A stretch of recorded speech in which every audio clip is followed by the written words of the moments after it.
Welcome to the water treatment plant. Today I'm going to show you and describe the process involved in water treatment plant. Let's go! Raw water from the river or dam is delivered to water treatment facility from the water intake. The water begins by passing the water through bar screens which removes larger debris such as logs and large leaves. Aeration brings water and air in close contact in order to remove dissolved gases and oxidize dissolved metals.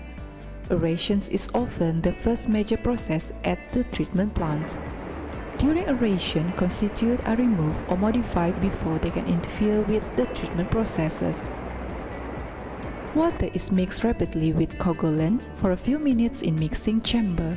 Coagulant chemicals with charge opposite those of the suspended solids are added to the water to neutralize the negative charge or non-settable. Once the charge is neutralized by coagulation, the small suspended particles are capable of sticking together. These slightly larger particles are called microflocs.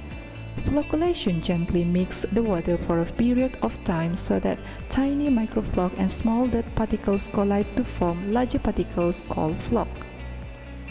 Gentle mixing is accomplished by powerful chamber in the flocculation basins. The primary functions of the sedimentation basins is to prepare the water for effective filtration.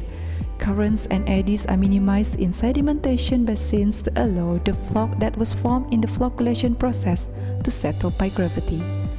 The settled floc, referred to as sludge, is removed.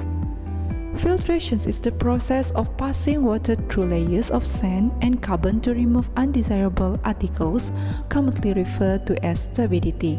It is extremely important because particles in the water can interfere with the disinfection process.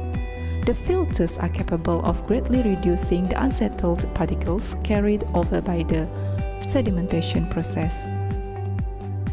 Disinfection is used in water treatment to reduce pathogens to an acceptable level. Disinfection must be capable to destroy all kinds of pathogens.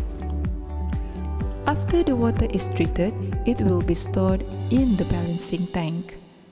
For this water treatment plant, they are using SCADA software to monitor the plant system. The technician will do all the water testing monitoring in the laboratory.